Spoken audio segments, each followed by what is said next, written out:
What's up, YouTube? I'm Robert, and this is the B1KER Bar Podcast live stream. Oh, it doesn't get old for me. Episode 61. I can't even speak. This is crazy. I start every one of my podcasts out this way. I get flustered for like the first 30 seconds, and then it's on.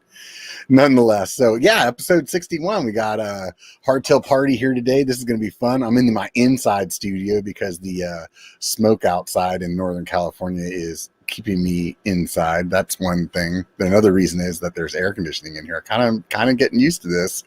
So those of you guys watching, I got that cool backdrop from last weekend on again. Nonetheless, so I want to tell you guys, do me a favor and swing by Instagram or Facebook and either follow or like or whatever it is on those two platforms, and keep an eye on what's going on over there, because I'm always posting pictures and updates of what's going on. And if you guys want to know a little bit more, then that's a good place to do it. It's at B1KER B1, so B1KER B1. There's always like good tidbits of information on there. Like a couple weeks ago, I bought a new bike, posted it on there. I didn't tell people what it was, but I posted that I did it. Like you guys are used to for the last few weeks, I want to do a special thanks to those guys on Patreon. You guys are supporting the channel right now. Number one sponsor, Patreon. It's not that hard. You guys want to kick in on the beer fridge? It's $1 a month. Get some access to the coupons. For $5 a month, you get some stickers. I should have them handy, but I don't. So those of you guys listening can't see stickers anyway, so it doesn't really matter. If you guys like what's going on, like the channel, hit the thumbs up button, subscribe. There are two channels. Those of you guys that are just listening to the podcast, there's a biker channel as well. So if you want to see more like POV video type of stuff, you can head over there. So with all of that being said, let's move on to bring on today's guest. We got Steve from Hardtail Party. What's up, Steve? What's up, Robert? It's great to be here. Thanks for having me. Man, I think the last time that we got together, you just started Hardtail Party. Like, I want to say you might have even been like under 1,000 subs. I can't remember. It feels like it. Yeah, it's been a wild journey. It's been a lot of fun. Dude, you've been doing some hard driving though, man. I mean, what do you got now? 20 something? Yeah. I've been very fortunate. It's growing and people like the content, and I'm loving the ride. It's been super fun. When I was writing the intro, like the show more for this show, I was remembering back to like when you first told us that you were doing this channel. And I remember thinking to myself, like, how's he going to have enough content if he's just doing hardtails? Like, I guess you proved us all wrong. Yeah, everyone was like, A, nobody likes hardtails, and B, nobody's going to watch just hardtail content. Why did you paint yourself into a corner like that? And yeah, I had some vision for it and put a lot of thought into it, and thankfully that vision's playing out and it's expanding every day.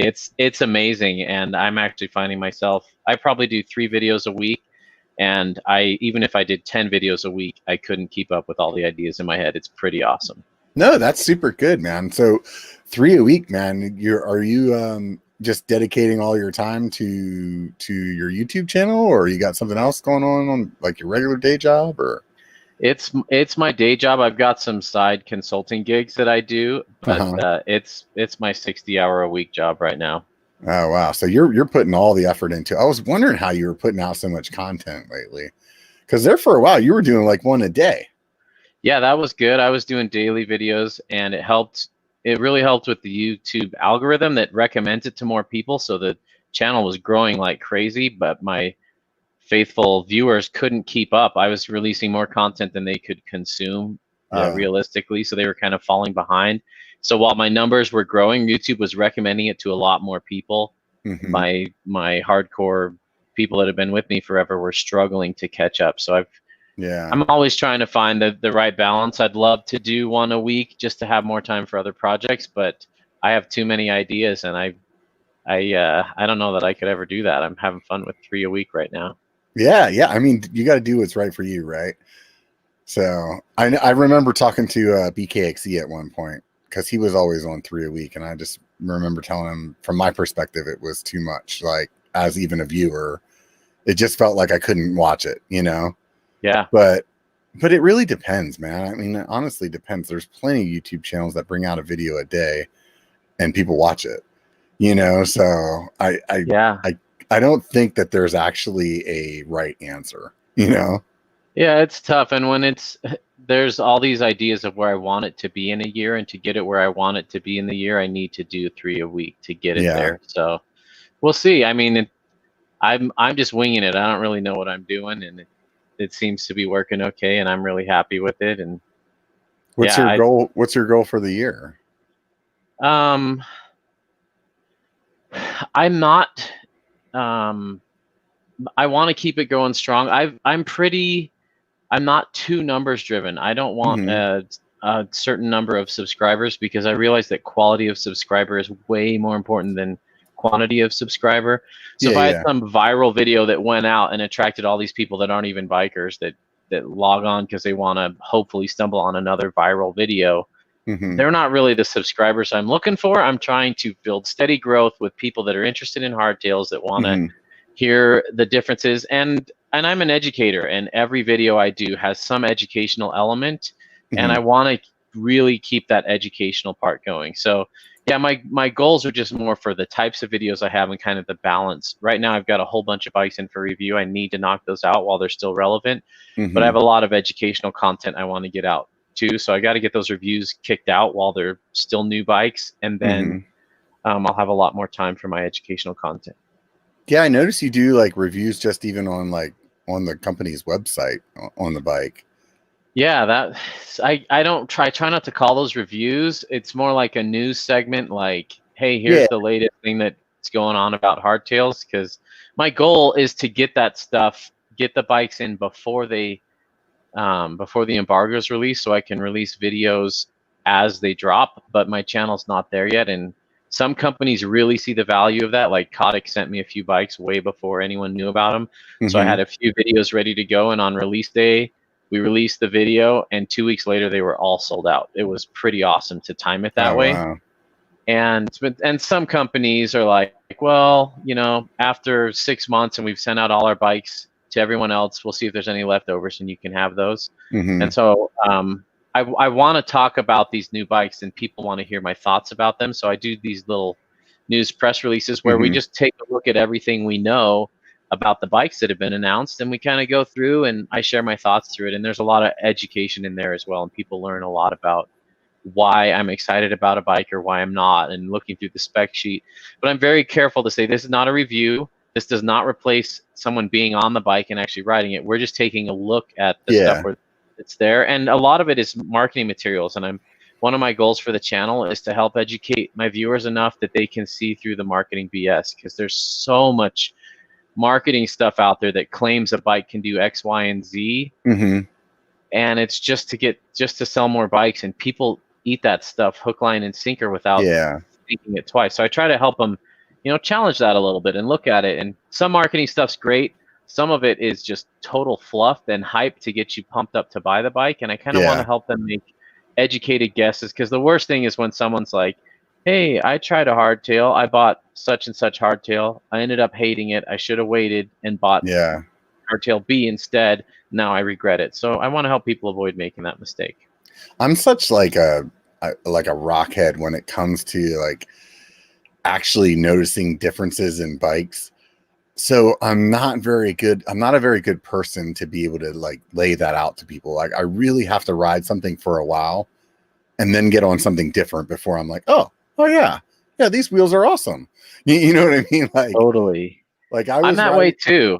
Yeah. Sometimes, like, there's some bikes that I'll have for 2 weeks and ride them every day, and I'm like, I still haven't figured out this bike, and people are like, when's the review coming, when's the review coming? And I'll just say, I haven't cracked the nut on this bike and adjusted my riding style to suit it Yeah. yet to review it, so I'm still working on that. And then some bikes, I ride them for 10 feet and I know, and they feel that same way the whole time. And Yeah. for better or for worse, I think I'm pretty sensitive to the little nuances like that, and most Hmm. people aren't. So maybe I'm just, maybe 1% of my viewers Yeah. actually can feel what I'm feeling, and the other ones are like, why is he spending all this time on these bikes? They all feel the same to me. They Yeah. don't to me, but to a lot of people they do.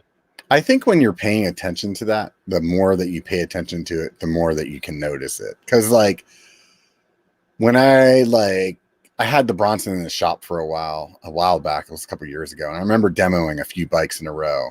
And at that time I was putting out more content. I was like making a video, and after a couple of them, I was like, no, I kind of see, yeah, this one steers faster. This one doesn't. This one, I don't like the way that I can't like throw it around, or, you know what I mean? So I could definitely get what you're saying, but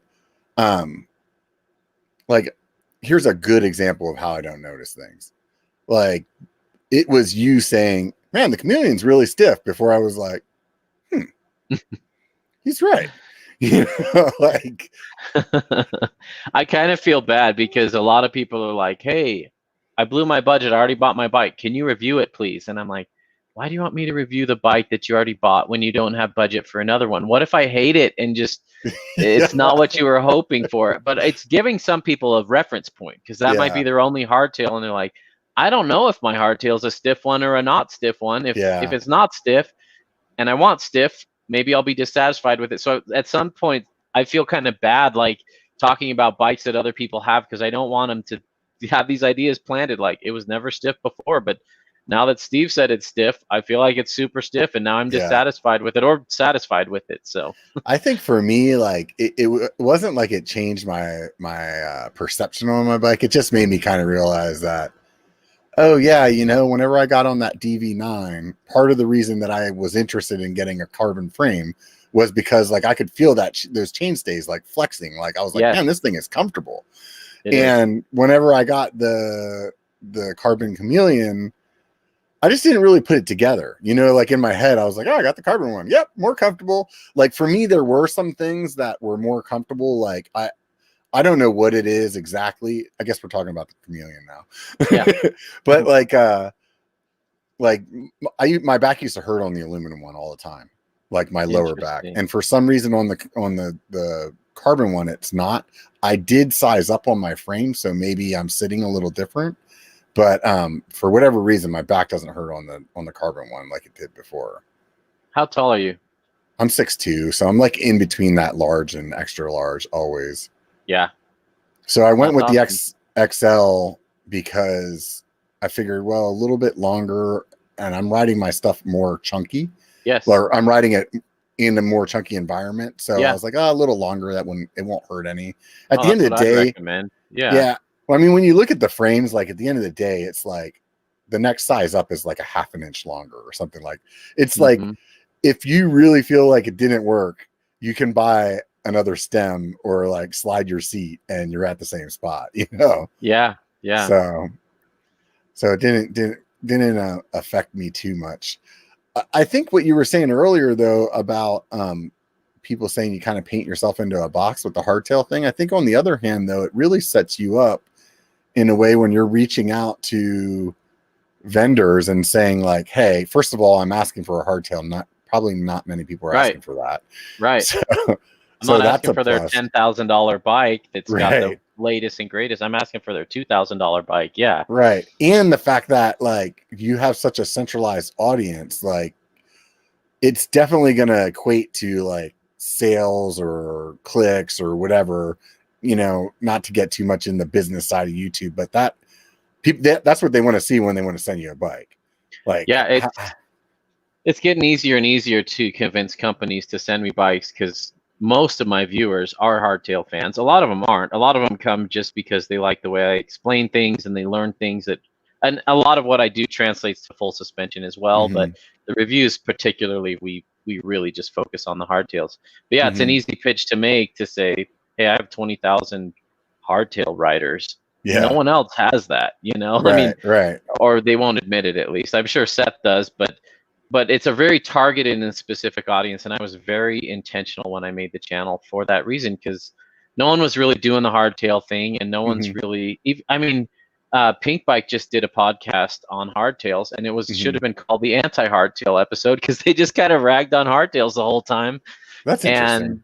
And it was just interesting to see that, you know, there aren't a lot of champions for the hardtail out there, and some of these guys that are reviewing hardtails have only been on 2 hardtails in the past 10 years. And so how can you really compare it to some of the other stuff? So yeah, it's a weird niche. Like, I'm not asking for the latest and greatest flagship models from these companies. And I'm we're seeing a resurgence in hardtails too, and I think a lot of people are realizing, dang, some people are choosing hardtails by choice, not just because they have a low budget. Yeah, I think there's two things that play into that. Let's see if yours are the same, but I think there's two things. For whatever reason, everybody went like crazy big on their full suspension bikes. Like, I am still scratching my head why like a bike like the Mega Tower is so popular. Like, I see that on trails that we were riding, 130 mil bikes on not too long ago and not having a problem with. And now these people are riding these like 170, 180 rigs. So I feel like that's part of the reason, because people are riding these huge bikes, they started realizing that they're overgunned, or they made their trails a little more boring, because now you just run into everything. So they're looking for some excitement there. I forget what my second reason was. I think that was it, really. I mean, I really think that like there was two, but I can't remember what the other one is. It'll come to you. Yeah. No, but I agree. And, marketing works. And we see all our enduro heroes riding these massive bikes. And we look on Instagram and all the bling builds are, these $15,000 enduro sleds. And they just have the coolness factor. And it influences what people buy. And I also think big, squishy bikes allow you to ride black diamonds that you might have struggled on your 130 bike. And so the bike can make you feel like a better rider. And so you're like, yeah, all I had to do was purchase something, and now I can ride stuff I could never ride before. Yeah. And so I think that appeals to a lot of people. Or they hop on a buddy's and take a test ride, and they're like, wow, I could just run right into that curb and I didn't even feel it. That's so cool. And then after time, you're like, I kind of miss feeling that curb, or I kind of miss feeling the trail a little more. For me, like, I really just wanted to make it more difficult. Like, I wanted to go back to the trails that I was getting bored of. Like, Auburn is my backyard. I've ridden that place surely over 1,000 times. You know what I mean? Like, there's like, whenever I went from riding in the day to night was the first time that I was able to like give that place a resurgence. Yeah. Like, it was like all of a sudden all the trails were new again. Yeah. And that wore off. And then it was like, okay, well, this is a really fun place to ride. It's not like it's a crappy place, you know? And so it's like, okay, well, what can I do now? It's like, okay, well, I guess I can get a hardtail, and that'll make it more interesting, which it did. And my assumption is the last step is single speed, Don't get me started on that. I love single speed. I haven't done it yet. That's part of the reason why I bought the Chameleon, because it's like easily converted. Yeah, I ride single speed 90% of the time now. Yeah, wow, I love it. Where you're at though, it's punchy up and down, where it's not like not a 2-hour fire road climb. Yeah, that's the thing that's hard about where I'm at. It's like really tough to like gauge, to have a gear that you're going to be happy with to climb for at least an hour, but then not be like, you're going to spin out so quick if you have that decent gear. That's what you think. It's surprising. It's surprising. But the key to single speed is finding a couple buddies that do it, that are patient with you. Single speeding's fun by yourself, but you need like a host. You need someone to introduce it to you, to tell you what gearing to do, to give you some tips, to tow you into things. It's not like the act of single speeding is hard, but if you're on a totally wrong gear setup, you're just going to hate single speeding because you're going to think it's a certain way. But man, I've probably single speeded, I don't know, 800 to 1,000 miles now, and maybe 5 of those miles I felt spun out. Really? And and I've done 3-hour climbs on it up a fire road, and if you also have to kind of be careful what trails you pick and stuff. But anyway, it's not for everyone, and it's hard on your body, and you kind of have to ease into it. But man, it has brought so much more fun and fitness to the sport for me. I really like it. I've had this thing in the back of my head for a long time that I've wanted to do it. So I'm thinking, we'll see how it goes. Like I feel like dropping a few more LBs will probably be good before I get into that camp. But the thing is, you're at max heart rate the whole time on every ride. Right. It's like your heart rate is like 180, 190, 200. It's just pinging off the roof the whole time. And you have to take more breaks, but it's really fun. When you're ready, let me know. I'd love to Yeah, Love I to see know. your progress, and commit to like a month, because the first 2 or 3 rides suck. Oh yeah, I'm sure. And then you kind of get your little fitness in, and it goes pretty well. Yeah, I feel like I have that like glutton for punishment freaking gene in me. So I'm pretty sure that once I make the decision, it'll be on, you know. You're gonna like it. I know you Yeah. are. I think it's just that, you know, I like that challenge, you know, as much as on my channel I complain about climbing, and I always will. It doesn't matter. I hate climbing. But if you were to tell me like, hey, you'll never have to climb again, I would be like, well, I actually don't want to I don't want to do that. You know, like I do like Yeah. that challenge. It reminds me of like being a kid where there was like that one hill that you always had to try to get up on your BMX, and it was like, Yeah. one day you got halfway, and you know, one summer you got 3/4, and that first time that you crested the hill, you were like so stoked, you know. What's that trail in Auburn? Is it ASCRA or something like that? ASARCA, the Auburn, the loop above like the river there. Anyway, I did like a 20 miler out there, and I thought it'd be perfect on a single speed. You're probably talking about Forest Hill Divide Loop. I think Look it up, because where you were at, the area that you were at is Auburn SRA, so that's ASRA. That's probably where you're confusing it. But the Forest Hill Divide Loop people are FDHLT or whatever the heck it is, FHDLT, something like that. All your acronyms are driving me crazy. Yeah, I know. Yeah, I can't even. There's a route called Tour of the ASRA. I did that with my wife and my buddy Kyle, and man, we had a blast out there. And the whole time, I just thought, this is perfect hardtail country, and it'd be perfect on a single speed. And that's the stuff I'm riding my Chameleon on a lot. Is basically what you, because I think that one that you just pulled up is probably about like 23, 24 miles. Yeah, and it's flowy. Actually, there's no soul crushing climbs, and same with Granite Bay. You could do that on a single speed, no problem. Oh yeah, definitely. That's where whenever I first got my Chameleon, I was heading over there a bunch just to kind of like get my head together. I always talk smack about that place because it's like where I would take my kids or somebody that was just learning how to ride. But there's some stuff in the back 40 there that's pretty intense. You know, you just have to know where it's at. You know, I could session that place for a few hours and not get bored. It's pretty cool. Well, and that's the thing. My wife and I used to live in an RV, and we traveled the U.S. and we've ridden in I think 22 or 24 states, and 95% of the trails out there aren't black diamonds. Right. And like you said, we buy these mega towers with 170 mil travel for the one black diamond.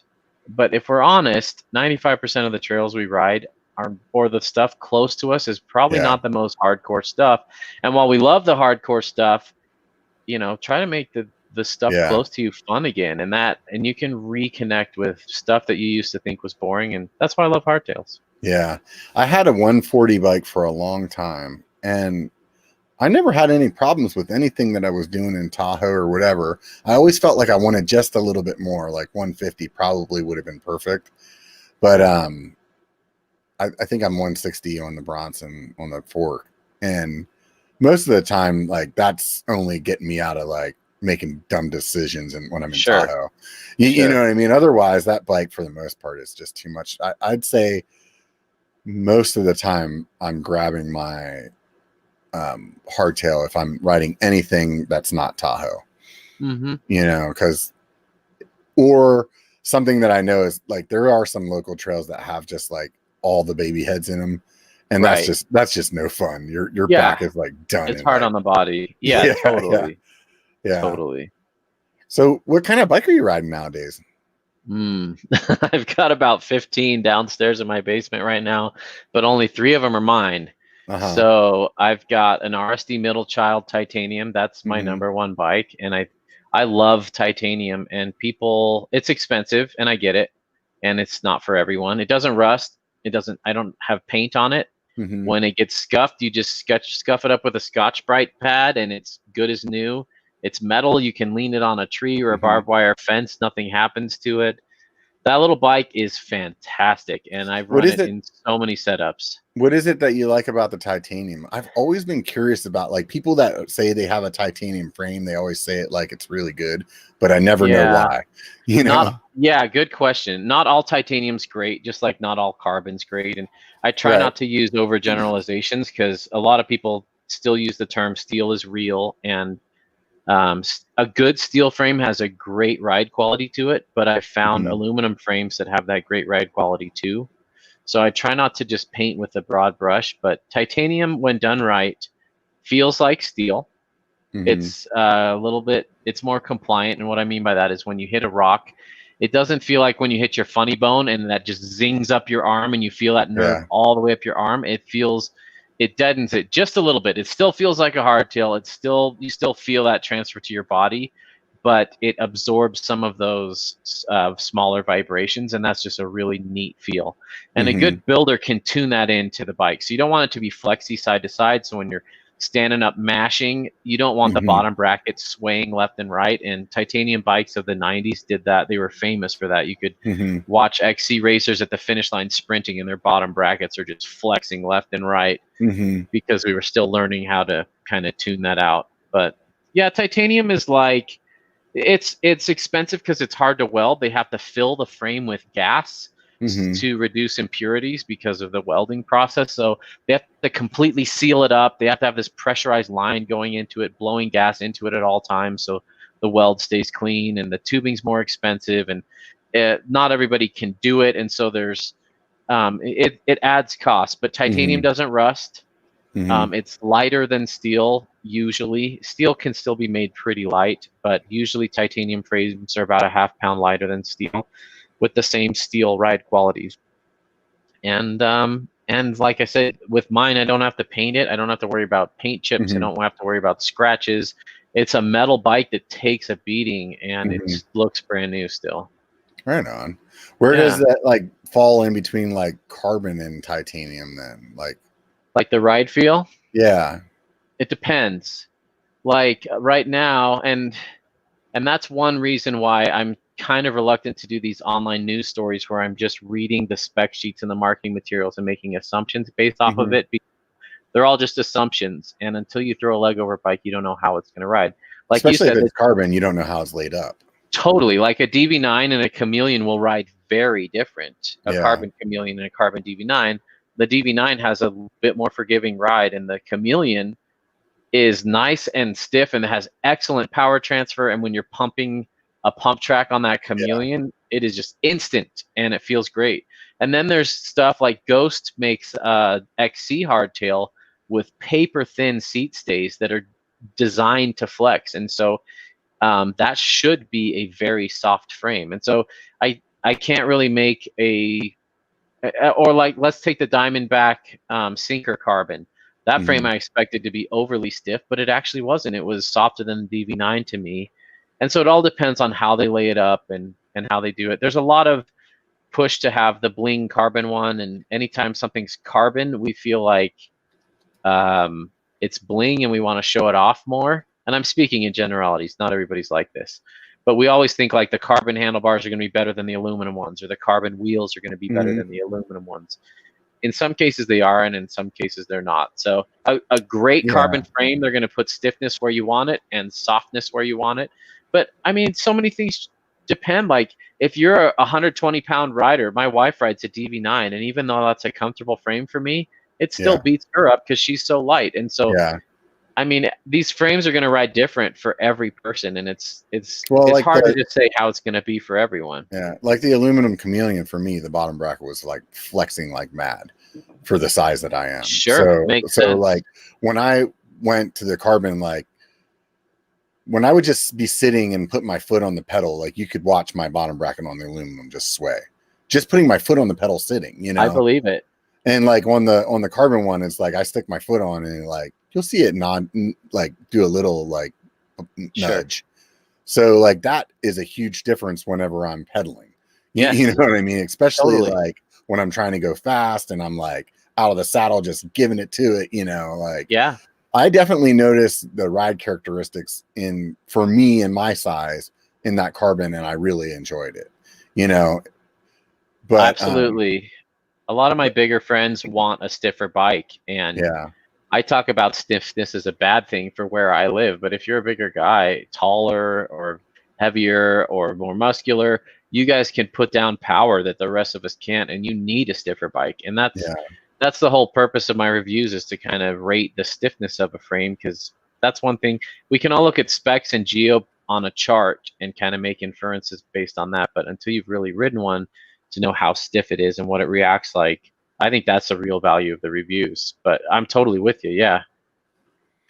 What so we talked about what you like about titanium. So Yeah.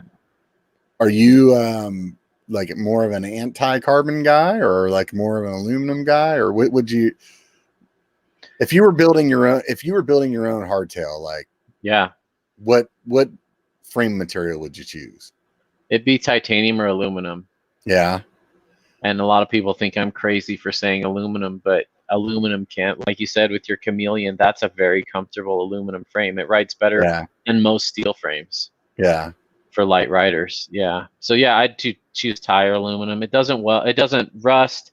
You can you can crash and pick it up and your bike's not hurt. Like carbon, I think the beauty of a hardtail is you can kind of ride it hard, put it away wet, low maintenance, easy to swap parts out, and kind of the vibe of what makes a great hardtail great is it's kind of the blue collar heroes bike. And I'm not anti-carbon at all, and I'll probably own a carbon hardtail at some point, but I don't think it'll be my main hardtail. And I'll definitely I definitely will think twice about taking hard lines where a rock might impact the frame, whereas with my titanium frame, I don't even think twice. And if I hit a rock, it doesn't matter. Yeah, I don't really think about line choice because of my frame material at all. But That's good. And who knows, maybe it's just because like my brain can't process that much information at once. But like, I just don't think about it. I always feel like if I'm gonna break a frame, like it's just like meant to be. Sure. Like it's not like something that I can handle or like change, like one of my friends. Yeah, go ahead. No, go for it. And I think the carbon Chameleon, Santa Cruz frames are completely overbuilt in their carbon ones, and they will take a serious beating. Yeah. Some of the other super light frames, like even the DB9, just feels pretty paper thin to me. It's a super light frame. And I actually was trying to move here in Sedona where it was like a 28-inch lift to get my bike up, and I hit my down tube of my carbon Chameleon on it, and I was just like, what? Why am I trying that? I'm going to destroy this frame on my third ride out. And where if it was my steel frame, I just would have just brushed it off and not cared at all. Yeah. Why'd you get rid of the Chameleon? It's too stiff. You just I actually prefer the aluminum one. Because you had them both, didn't you? Yep. So with your hardtails, are you riding 29 or 27.5 plus? Both. What's your preference? It kind of depends on what the ride. Like if it's a 60-mile ride, I'll put the 29ers on with like a faster rolling tread. But my single speed, I'm about 60% plus and 40% 29er, I would say. What's the reason? Just comfort? I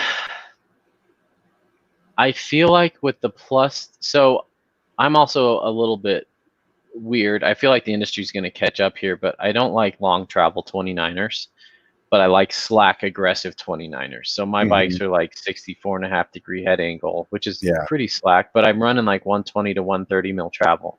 And the plus tires allow me to feel like it's got a little bit more travel in it and smash through stuff a little more without geometry changes.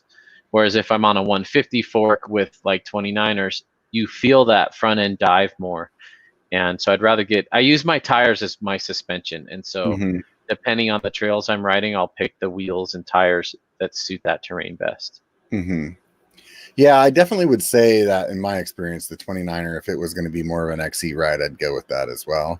Do you feel like, I don't know if it's just me because of the extra suspension, but I feel like the 27.5 plus is just more playful.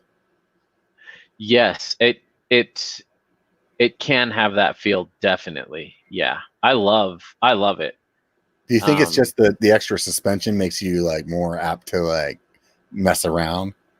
The extra That's a grip, great question. You know, I definitely ride differently when I'm on the plus tires versus the 29. The 29, I'm keeping my momentum a little more. I'm pushing it a little more. I'm keeping my speed a little bit higher the whole time. Yeah.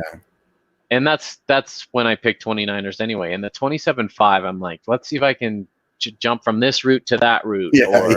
Let's try and take this bonus line here. And I've with the plus tires, I'm a little bit just goofing around a little more and not so serious. And I think that's why I ride them more, because they just beg you to feel that you feel like a kid again, and you feel like you're a little monster truck riding over stuff. Right.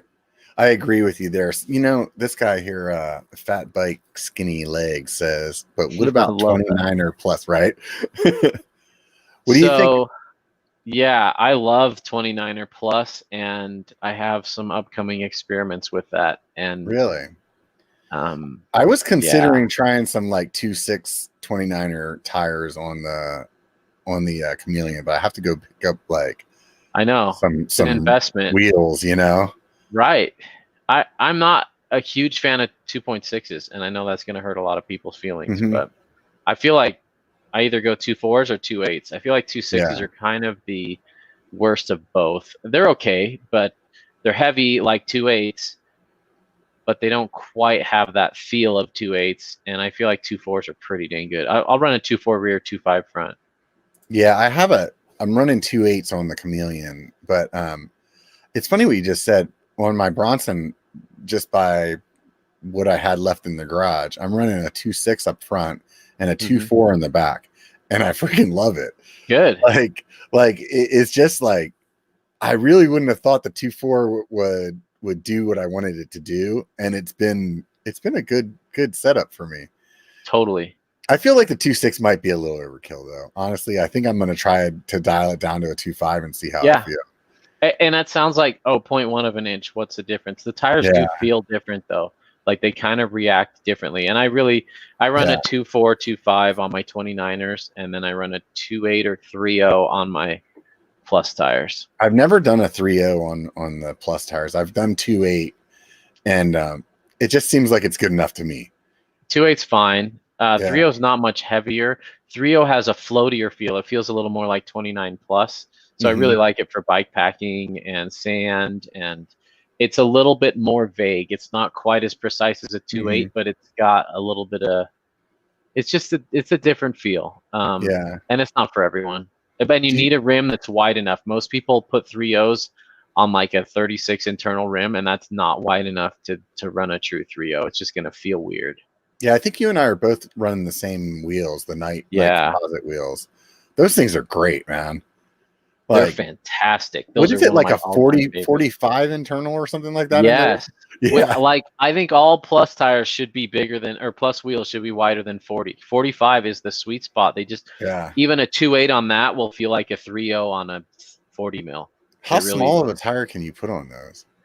You could probably do a 2.6. I mean, it's just going to change where the cornering knobs are, and so you'll lean your bike differently. But it's fun to experiment. Yeah, I was gonna see. I'm waiting to get my wheel back. I broke my my rear wheel.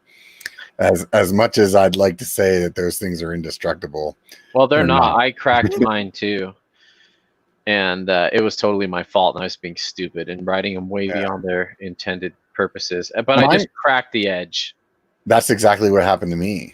I just super glued it and put 60 more miles on it in Colorado last week, and they're fine.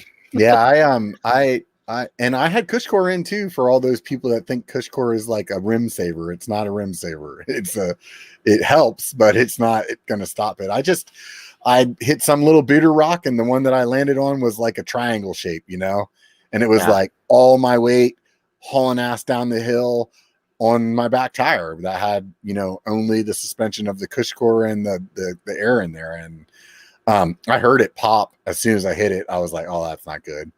Did it lose air?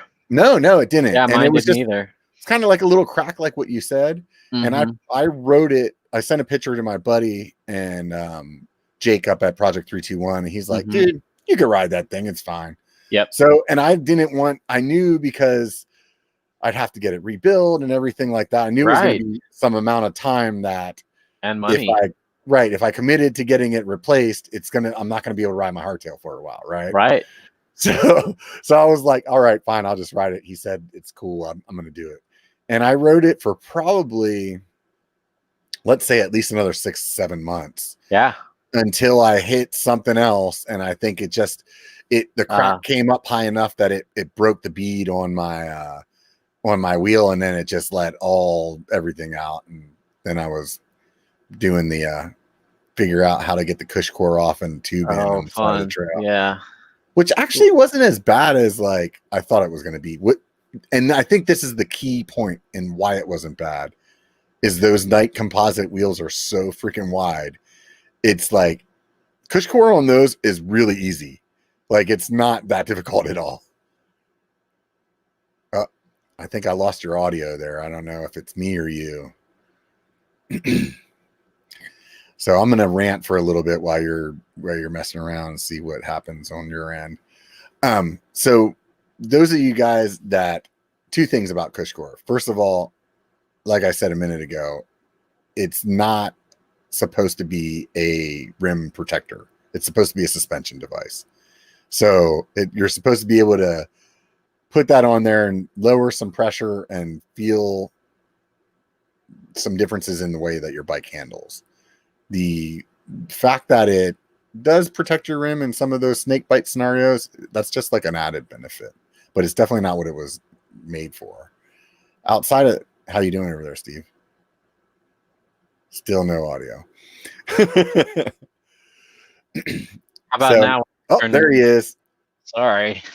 I'm glad. I had to ask you how you're doing over there, because I forgot what my second point was I was going to make after the cush core point. But I love those wheels, man. When I cracked them, I was going about 15 miles an hour trying to bunny hop up a 3-foot ledge, and I timed it wrong and just slammed it right into it so hard. Yeah. And they're backcountry wheels. They're not enduro wheels, and I'm not surprised I broke it. But I love those things. They're still going strong.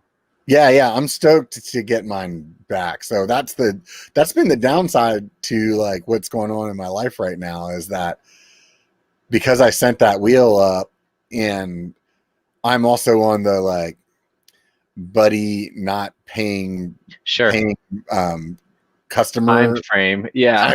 So it's like, if I was buying the wheel or I bought the wheel, like, yeah, I'm sure they would turn it around pretty quick. But since it's like, hey man, I'll send you a 12-pack whenever next time, or whatever. It's like, yeah, I'll get to that. Oh man, we've been slammed. I'll get to that. So It's been a minute that the Chameleon's been out of rotation. So I'm looking forward to getting that back. I think he said he's getting the wheel back down to me next week. So sweet. So I'm pretty stoked about that. Those things are like you said though. I don't know if you said it. I don't think you said tonight. They're like super compliant wheels. Like they definitely make the ride nice. Yes, absolutely. And that's super important on a hardtail. I've got a bike in for review right now that's a stiff bike, and then I put some wheels on it that were stiff as well, and I just couldn't ride it. It was such an unpleasant experience. I swapped the wheels out, and now I can review it because it's transferring so much less stuff to me. So anyway, wheels make an enormous difference on a hardtail. I think in general too, maybe we could have that conversation, is like people that have aluminum wheels on their bike, whether it's a hardtail or a full suspension, they're like, oh, I want to get carbon. And they really a lot of people probably just pick off a price, or like maybe what their buddy had or something like that. And there's so many different ride characteristics to carbon wheels on like which ones. You could totally get something that you hate. Yeah. Or like just get lucky or not know any better, and yeah, I feel like, how is it that a consumer is supposed to know what they want? Like with an aluminum hoop, you pretty much like couldn't go wrong. You know what I mean? Like, yeah, there's some stiff aluminum wheels out there too. Like i9s ride stiffer than some carbon wheels, like they're aluminum wheels. And we just go off of marketing, which is too bad, because marketing's job is to make us dissatisfied with our current whatever we have and help us feel like this new product would solve the dissatisfaction that we're currently experiencing with our current product. What's some of those marketing things that you said you like to help people kind of read through on the on your videos? Oh man, it's all the buzzwords. I talk about compliance a lot, and that's one of my least favorite buzzwords because they'll say a wheel is vertically compliant, laterally stiff, or down country is one of my biggest beefs right now. That's doing more that's confusing people more than it's helping them.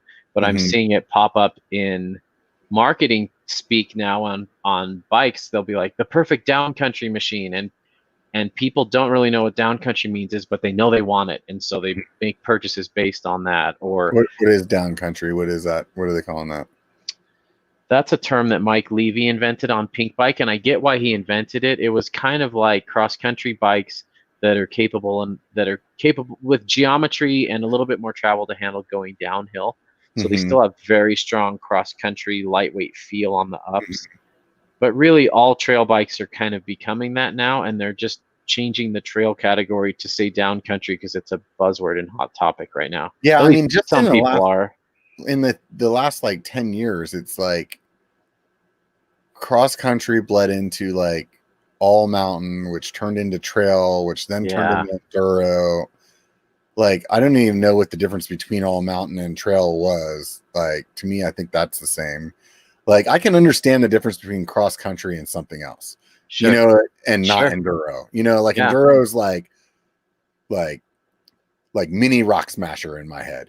You know what I mean? But like, I can understand like I guess the down country makes sense to me, but it's just another name instead of trail, though.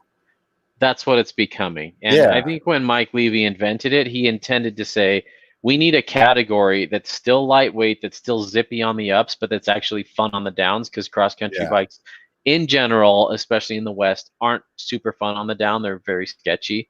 And so what if we took the geometry from the enduro bikes and applied them to a cross-country bike? And that's kind of what he thought. But trail is all just morphing into that right now anyway. So I don't know. They don't really use all mountain anymore. And I'm an educator, and that stuff just confuses people. Like, I get people text me every day, hey, this is the bike I ride. Is it considered modern? Or is this a down country bike? Or is this an enduro bike? And I kind of want to say, A, I understand your frustration because it's a little bit confusing.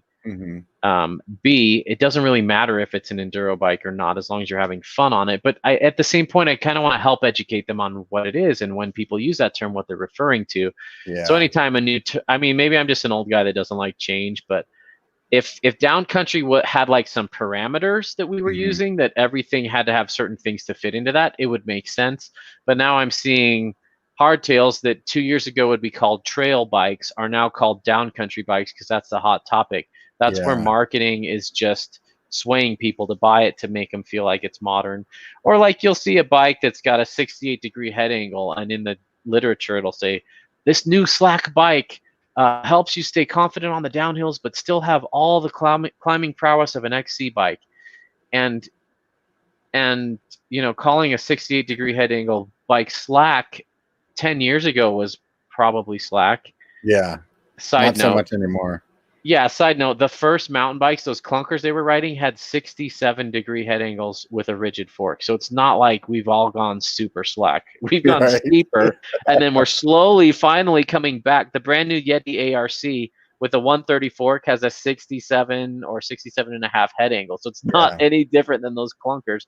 But anyway, I digress. But I do think all that marketing speak confuses people, and people will say, well, my shop guide said it was slack, or the web material said it was slack, so I'm never going to look at the geo chart and learn what those numbers mean and how to interpret them. I'm just going off the marketing speak, which says it's slack, so I'm going to trust that and buy with that in mind. So I try to educate people on what the geo chart means, and you know, it feels like 95% of people buying bikes these days have never thrown a leg over it, and they're buying it off the online info. And if you can't read a geo chart, you should be shopping at your bike shop.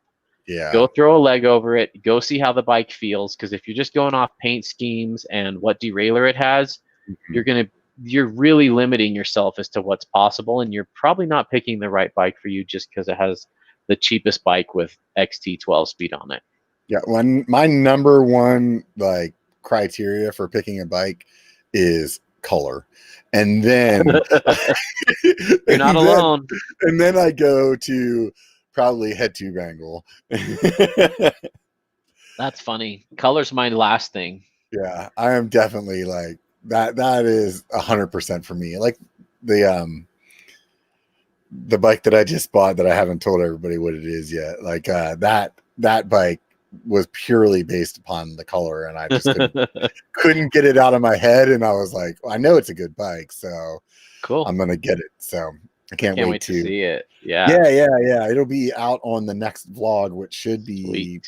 probably the 31st, I think, right after my birthday. I should have that one up. Nice.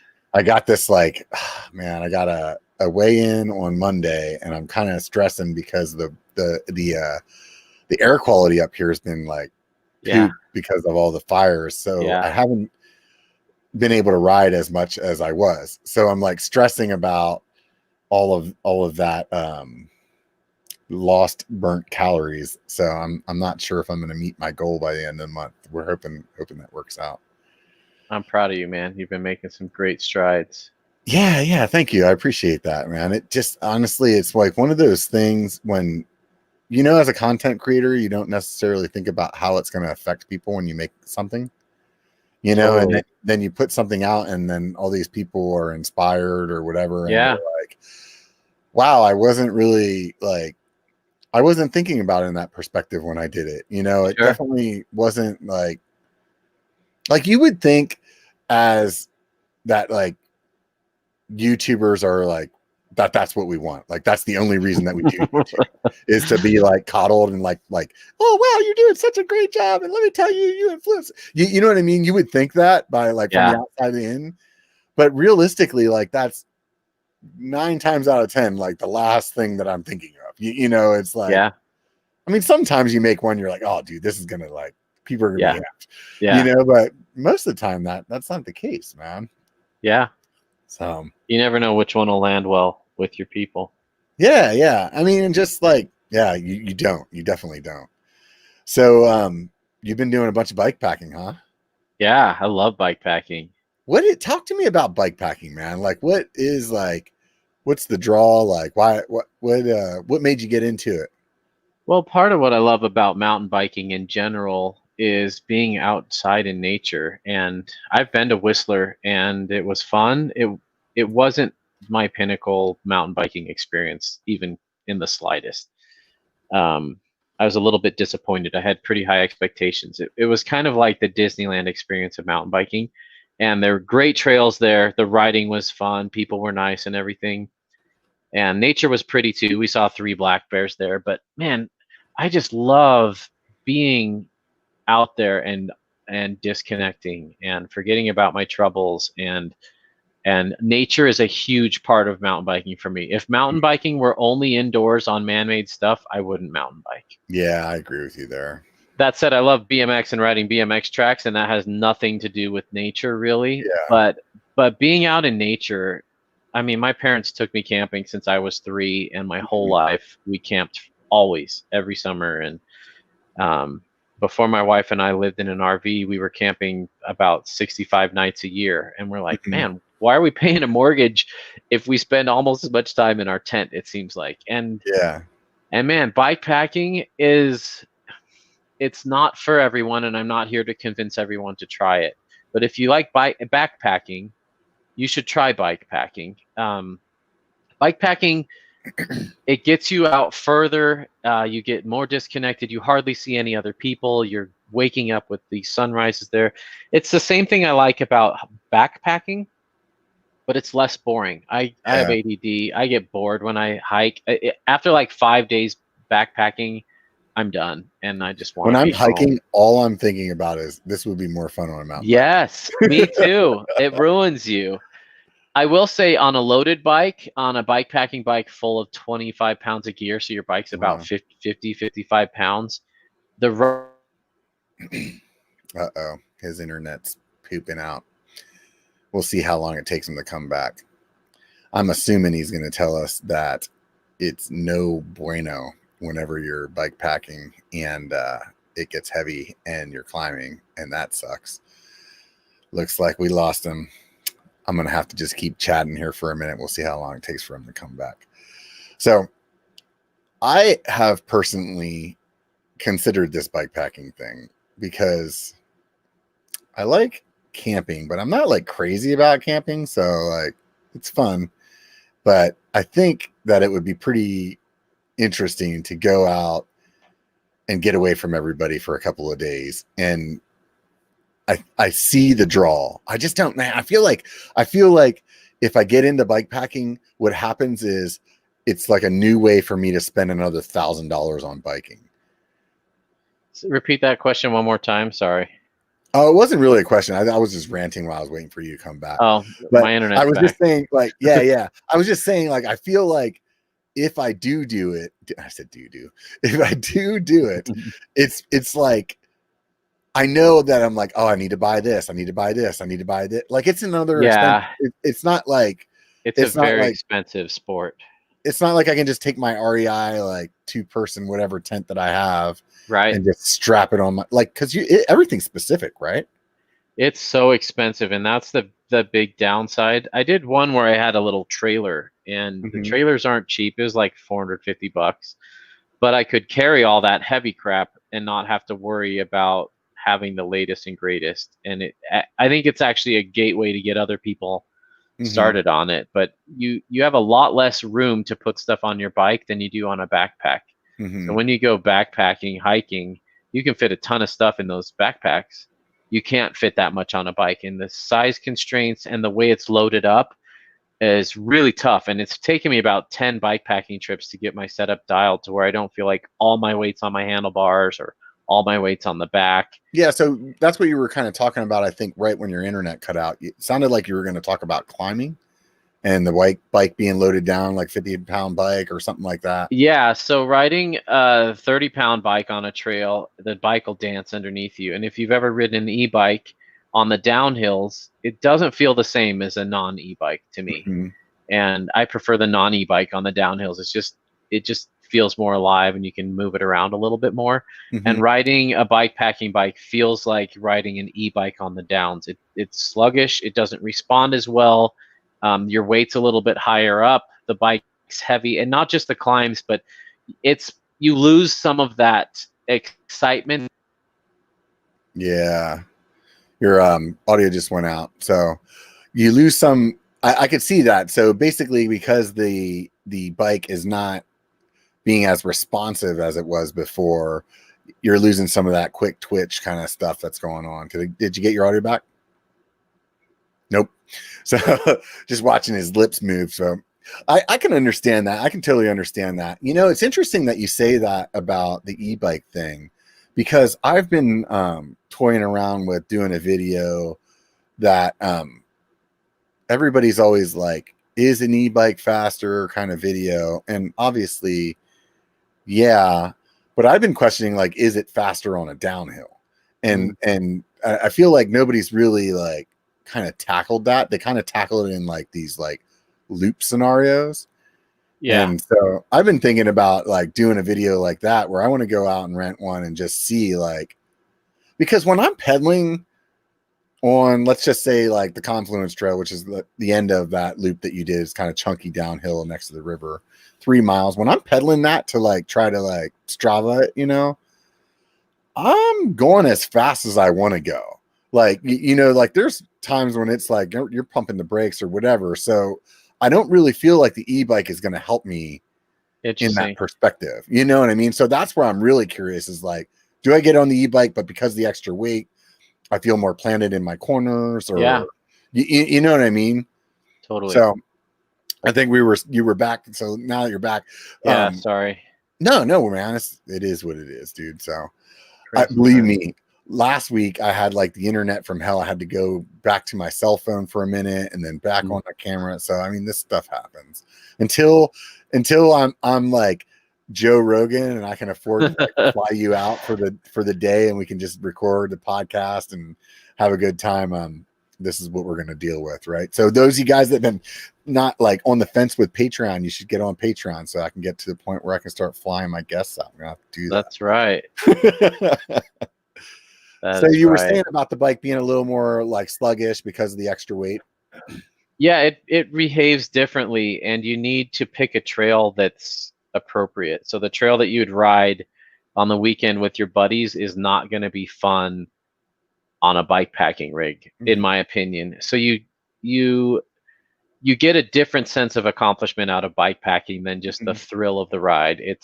You can still pick super fun trails that are still super fun on a loaded bike, but it's adding that adventure. It's adding where's my next water stop I'm going to have to filter, or where am I going to set up for camp? I don't know. We're going to see where we're at when it gets dark. And that brings, I like the unexpected, the unplanned, the adventure that comes out of the unknown. I would think that like carrying your food is probably the thing that like really limits you the most. Cause I mean, food's heavy. It is. And water especially. Yeah. I mean, what is it? Like 8 pounds for a gallon or something like that? Yeah. Yeah. I didn't even think about the water situation. So where you're riding, I mean, you're in the desert. So are you trying to go where you can filter off of some river or creek or something, or? Man, you get desperate in the river, in the desert. We've filtered out of cow feeding ponds. We've filtered out of. You got to be careful with mine tailing. Same with up in the Sierras and in Colorado. Like there's arsenic and really bad metals in the rivers in a lot of those. And even though you have a filter, it doesn't filter those out. And if you're dying, drink water, whether it's filtered or not, because it's easier to kill the bugs 2 weeks later than to die of dehydration. But you can't fix that. But planning is probably the most overlooked part about bike packing. You have to plan your brains out because you don't want to be on a 40-mile stretch with no water. Yeah, that's the part where that I get fearful. I'm going to need somebody like you to take me on a bike packing trip. Well, then there's a need for that. Someone needs to create a little bike packing touring guide that takes them on their first bike packing trip where you can rent all the equipment. Pay a couple $100 to have a guide take you there. We know where all the water is, so you can have a good first time experience. So you're motivated enough to see if it's for you or not. So you can actually like see like, if it's for you, and then also like build some opinion on the like the gear. Like I was telling somebody the other day, one of my friends is trying to get into riding, and it's like, dude, they're like, looking at all these different bikes and maybe considering spending a lot of money. I'm like, look, buy this cheap ass freaking I ended up telling them to buy this giant stance. It's a full suspension bike, and it's like $1,300 or $1,500. I think it's $1,500. But I was like, look, this will save your back. It'll be full suspension, but it's cheap enough that once you build some opinion, you can still sell it for a decent amount of money. Or you can just keep it as like your backup bike or whatever, like you're not going to feel like you broke the bank and then found out like, man, I hate 27.5. I really had a 29er, or man, I just so many things, like there's so much to think about. We've had a few friends that have been getting into riding recently, and it's really kind of opened my eyes to like being a beginner again.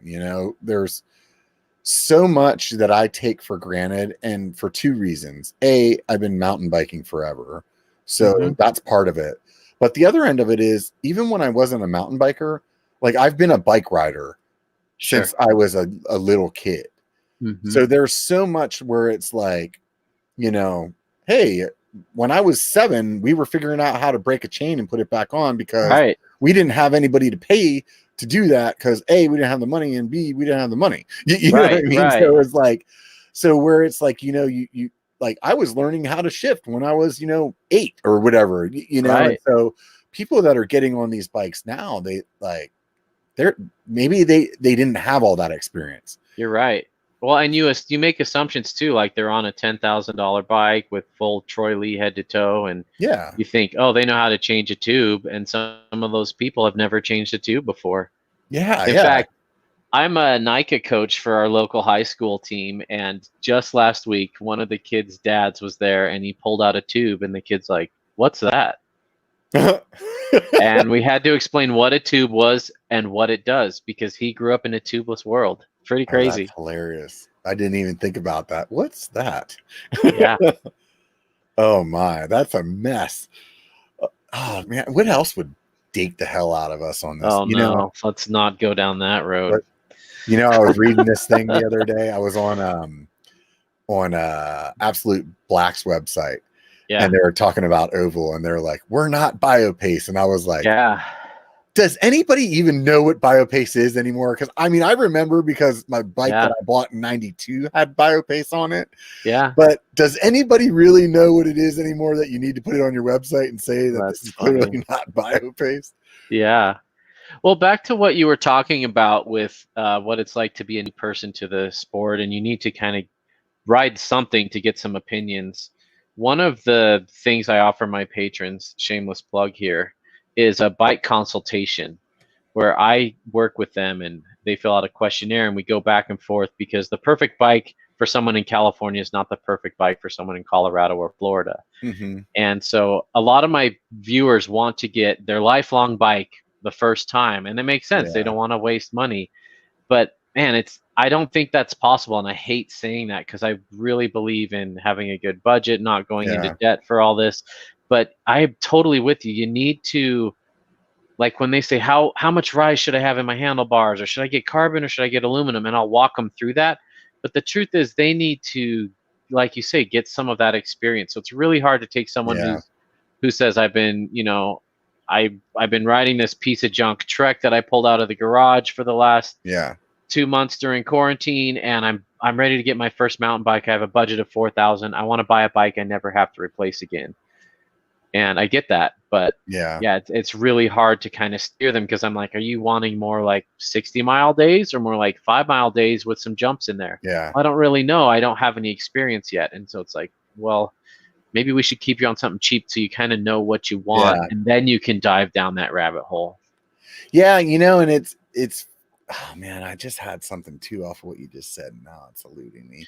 It's just it's funny because I understand it too. It's like this is a lot of money. It's Yeah. not like you're dropping like, and this could be a lot of money to somebody else. It's not like you're driving like $500 and you're Right. like, yeah, I could poop that out again if I need to. You know what I mean? Like Sure. these bikes are grit, man. Yeah. And but they're so like purpose built now, and I think maybe like with people our age, maybe that's why they don't quite get it, because when we were younger, it was like you got a road bike or you got a mountain bike or you got a BMX bike. Like those were the choices. Yeah. You know, like Yeah. so I had my friend that was asking me, and they were like, well, I want to get a bike, you know, I could like do some riding on the road and then, you know, like hit some trails too. And I'm like, oh, a gravel bike. And then they're like, you know, but I'd like to, you know, do some of that like chunky stuff that I see on your videos. I'm like, okay, well now you want to maybe an XC bike, you know? And then it's like they say something else and you're like, no, you don't want to. They're like, well, you know, and I wouldn't mind like if I could like, you know, ride it down to the local bar and have some beers. I'm like, well, you don't want to leave any of these bikes chained up. Like, right. So, like, well, it's great that so many people are joining this sport, and it just becomes aware that they don't know what they don't know, and we all want that one bike to rule them all. The one, it's just like a car. We want a car that can go off road, but get good gas mileage, but carry all our friends, but be easy to park and really safe, but not expensive. And you know, as life goes on, you start to learn what you can and can't do. But that's probably one of my favorite things about the channel, is helping people find the right bike. And I've been able to steer a lot of people away from some really bad decisions. Oh, the other thing I was going to say to you too, when you were talking earlier, is like people will ask their friends for advice, right, on how this is. And realistically, like you and I are both good riders. We have different opinions, like drastically different opinions on like frame material and wheels and like, so you, like when you're asking somebody for their opinion on what you should buy, like realistically, you're just asking them what they would buy. You know, exactly. You just want a little confidence to pull the trigger. That's all you want. And some of these people will hit me up and be like, so I really want this. And I can tell after a few conversations, they're not really budging and they know what they want. And they just want me to give them the okay that that's a good decision. Yeah. And sometimes I do that. Well, and I've been reviewing bikes for a long time now, especially a lot of hardtails. And I'm finally starting to feel like I've ridden enough different things to be able to compare stuff. And most of our buddies have ridden like 2 or 3 bikes in the last 4 years. And what my advice is for everybody is swap bikes with your buddies whenever you can on any ride. Feel what their shifters are like. Feel what their brakes are like. Don't go off Pink Bike comments. Go off your own experience. And the more stuff you can try, the more you can kind of form these opinions about what you like and what you don't. Yeah, if I could smush like SRAM and Shimano shifters together, because basically I want the precision of the SRAM, like how it always shifts so perfectly, but I want that Shimano ability to like blow through gears. You know what I mean? Like you can just like hit the button and get like 3 gears down, like brah, brah, you like can't do that on your SRAM? I don't think so. Huh. Maybe you know what I'm I've been digging? So here's a top secret. I haven't released the review yet, but it's coming. The new Microshift Advent X is the bomb. What is that? So it's a 10-speed drivetrain. It's an 11 to 48 tooth, one by drivetrain, and the shifter is $30. Oh, the wow. derailleur is like $40, and the cassette is like $80. Oh, wow. So super cheap. Super cheap, and it weighs about the same as XT 12 speed. It shifts better. The cassette doesn't creak like 12 speed. I'm ready to sell all my drivetrains and just upgrade to that. Anyway, that's for those of you out there listening that are looking to buy a bike. It's the real deal, and it shifts. It shifts way better than Shimano. It's a nice, precise click. There's some downsides in like there's no pivot on the little clamp on your bar, so you have to remove your grip and slide it on. But oh yeah, whatever. Man, a budget drivetrain that feels great. That's what I took on my Colorado trip, and it was flawless. Super good stuff. Anyway, have you ridden the box stuff? Yes. I really like the idea of that box where it was like a 9-speed that went from like 50 to 9 or 10. What's the bottom, like 10 or something like that? I think it's 11 because it's got to be on an HG driver. But yeah, I've got one on a bike right now, and I like the Microshift more. Yeah, really? And it's half the price. Yeah, I can see that. The box has the shifter feel is good. I'm on the box 3 right now. Man, I'm giving away all my review info right now. You heard it here first on the BiKER Bar. Nobody listens to this anyway, dude. I think the higher end box stuff will be different, but mine has a pretty weak clutch on the 3, and I get a lot of chain slap, and I've actually lost the chain on some powerful climbs before, so I'm not sold on the cheaper box one. But the problem is like the box 2 and 1, they're like $700 for the box 1, and at that point you might as well be on a X01 setup. That's super expensive, man. Yeah, the drivetrain, like in the last few years, at least in my perspective, is just like gone through the roof. Like it used to be like, oh, I need a new cassette, I need a new chain ring, I need a new chain. Like you would do that as a maintenance thing and not really like fret about it, you know? Totally. And now it's like $400 cassette, you know? Yes. Like, yes. You're like, well, yes. I don't really care if it's missing skipping gears in the middle of the yeah, it's all right. You know? Exactly. It's super expensive, and building your own bike is super expensive. Forks start at like $800 for an okay fork. I remember back in the day, you could build a bike for $800 and it'd be pretty decent back then. But yeah, I mean, we're pretty spoiled. The performance of these $2,000 bikes is ridiculous. I'll ride them down a trail and turn around and look at it and be like, my bike just rode down that and nothing broke, and that's amazing. Yeah, right. Yeah, that was one of the things that I was trying to tell that guy that I was talking to the other day about buying that stance, you know, and he's like, well, for $1,500 I could get this other bike that's like 4 years old used that's a better model.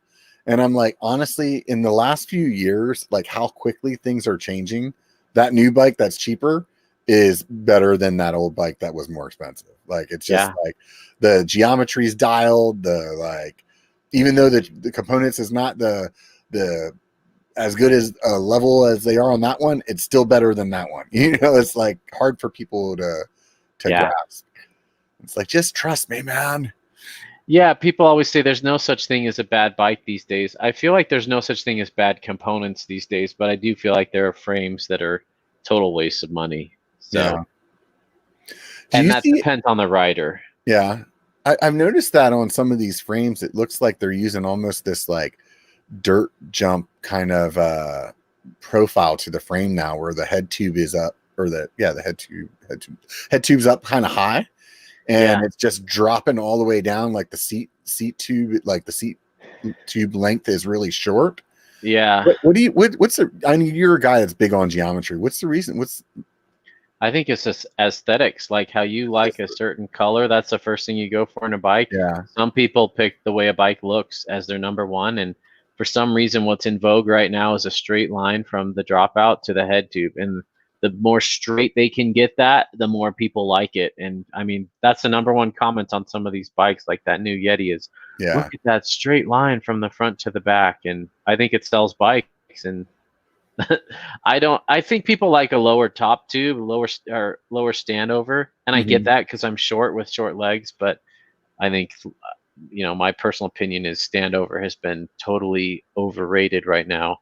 All bikes have pretty low standover, and you're never flat footing. I get a lot of new riders saying, "I think I bought too big of a bike. When I get off, I can't flat foot with both feet on the ground." And I said, "Well, most people when they stop on their bikes, lean it to the side a little and step out. We're not just flat footing straddling our bike like a strider." And so a lot of people are really into that low standover because they want a flat foot on their bike. I've never been able to flat foot ever. I said that to somebody just the other day. They said that almost exactly word for word what you said, and we were riding, and it was like I had my seat where it would for climbing. I took my feet off the pedals. I was like, look, my feet don't touch the ground, dude. Yeah. Like that's because that's where I want my like legs to be whenever I'm climbing, like I want it to be like almost all the way extended. So it's just easy to forget what it was like to be that new rider that didn't really have that context of what an appropriate seat height is, or I mean, how to get on and off a bike or start on a hill. That's one of the hardest things to learn when riding. It's pretty crazy.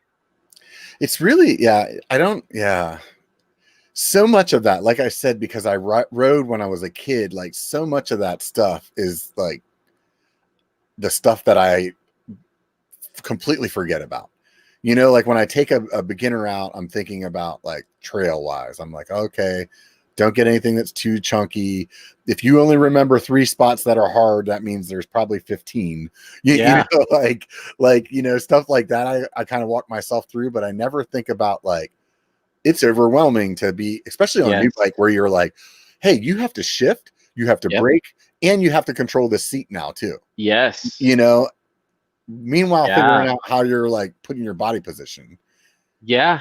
NICA has a really good, National Interscholastic Cycling Association, the group that organizes all the high school mountain bike things. They have a great training, and they teach coaches to get a gauge of how hard a trail will be. Lock your elbows and stare right in front of your tire and think if you could ride that. If you could ride that in that fashion, it's good for a new rider. If you can't, it's too hard for them.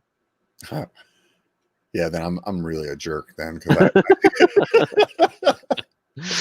I think for me, sometimes I always think this too, though. I'm like, they should have some stuff they need to walk around, because like that's a really important skill set to learn. Is that like, this is too hard for me, I need to get off. Yes. And then it also does 2 things. It teaches them that skill set, and then it teaches them the other one where it's like, now you have something to come back and beat. You know what I mean? Like, absolutely. Oh, I got halfway through that rock garden, or I got all the way through that, or you know what I mean? It's like, because that's the fun part of biking. But then they just buy a mega tower and ride right through it. Right. Just wait till they have the mega tower e-bike. Yeah. And it's on. Oh man. Yeah. No kidding. No, I totally know what you mean, and that's a huge appeal to me, is the challenge, and that's why I ride hardtails too. Like, there are some climbs around here in Sedona that I know not too many people, if anyone, has made it up on a hardtail, and that's a fun challenge for me to make it a little harder for myself.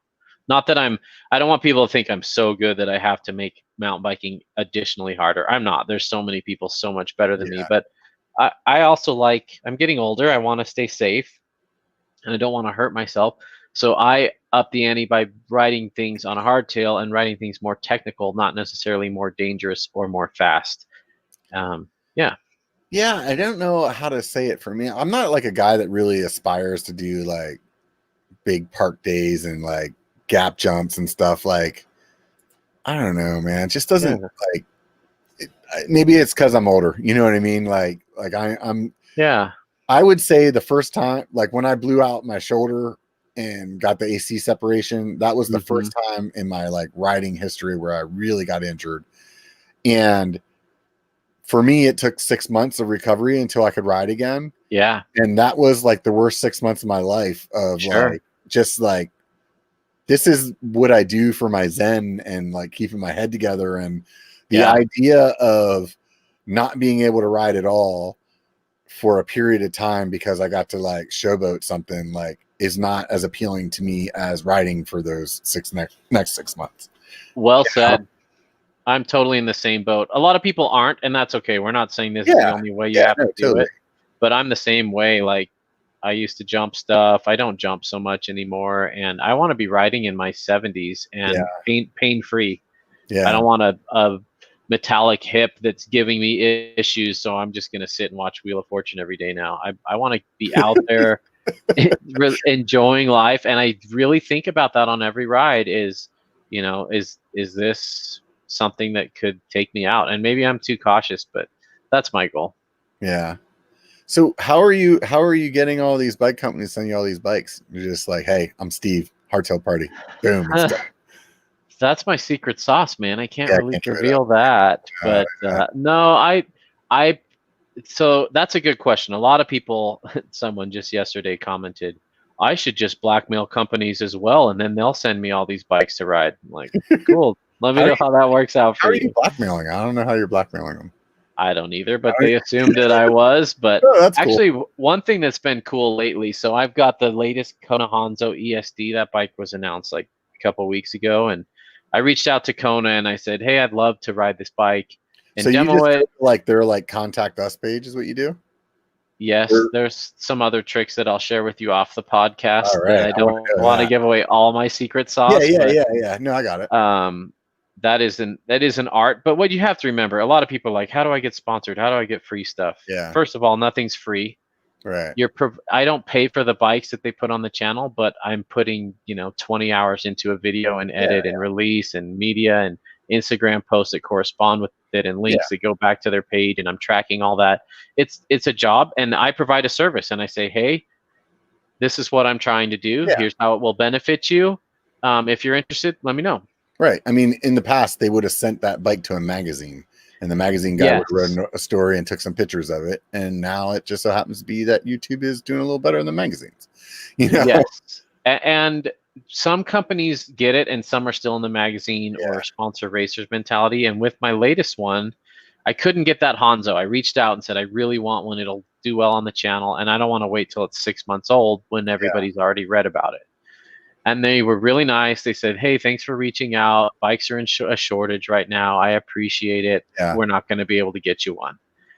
But then enough of my viewers really wanted to see that bike, so they reached out to Kona and said, hey, I won't buy this until Hardtail Party reviews it because I trust his reviews. Your people blew them up like on Instagram? And they're amazing. Well, they were very careful. They weren't annoying. They didn't just blow it up. They reached out to them through Instagram and through the contact page, and a week later, Kona's like, hey, we got a bike for you.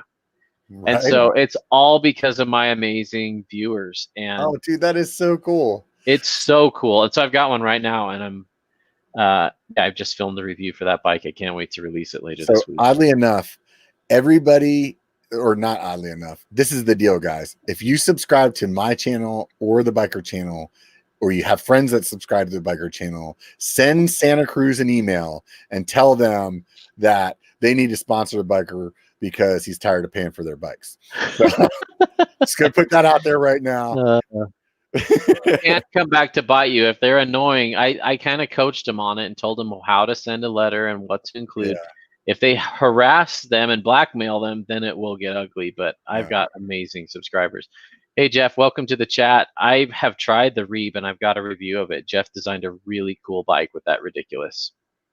Yeah, let's talk about it then. Or, you got a review coming. We can't talk about it. Oh, I've already reviewed the Reeb. That was about a year ago, but I actually rode Jeff's bike. It was pretty cool. That's his hardtail, or? Yeah. Is that different than the Reeb that you're talking about you reviewed? No, that's the same one, unless you've revamped it in the last year, Jeff. Okay, I think it's the latest ridiculous. And that was a fun bike. Very cool bike.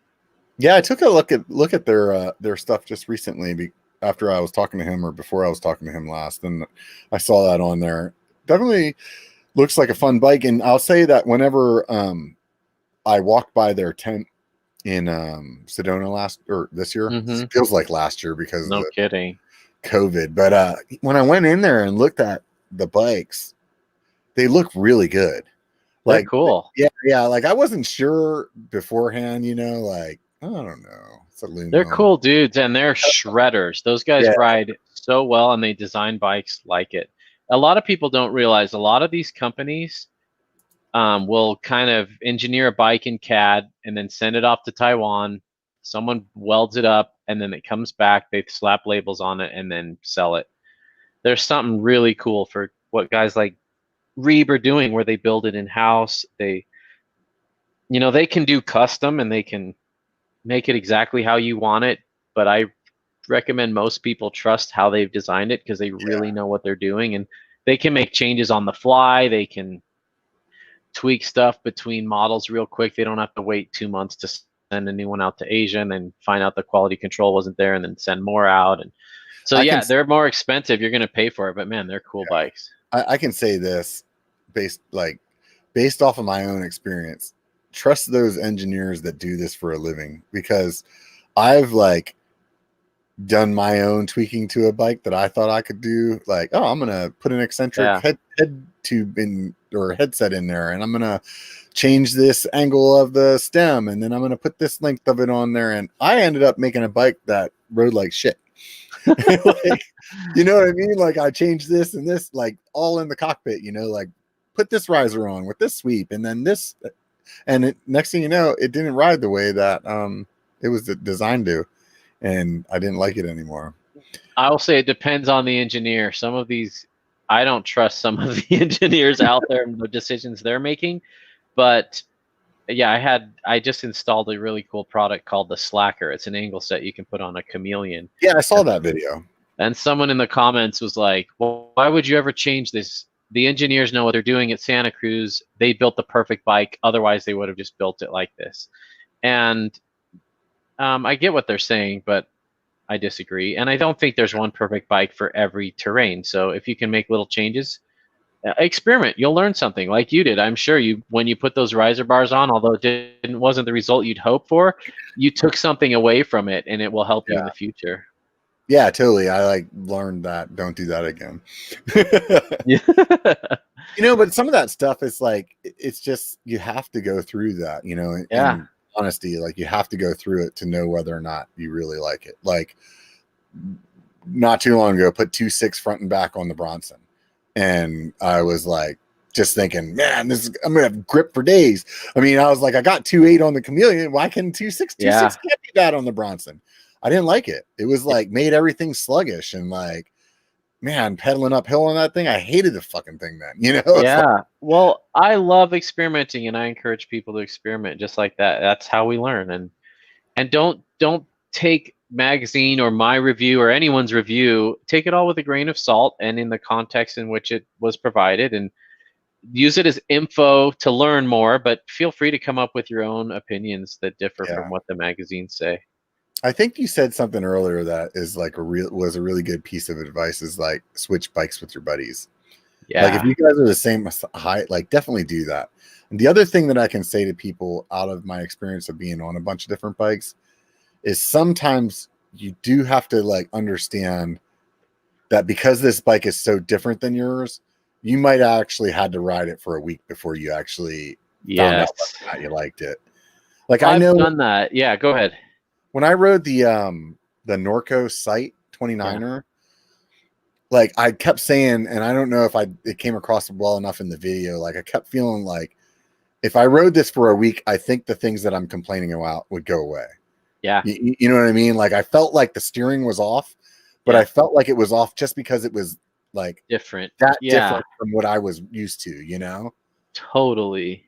I always love it when I swap bikes with a buddy and they ride it, and I say, "What'd you think?" And they're like, "Well, the seat was a little hard."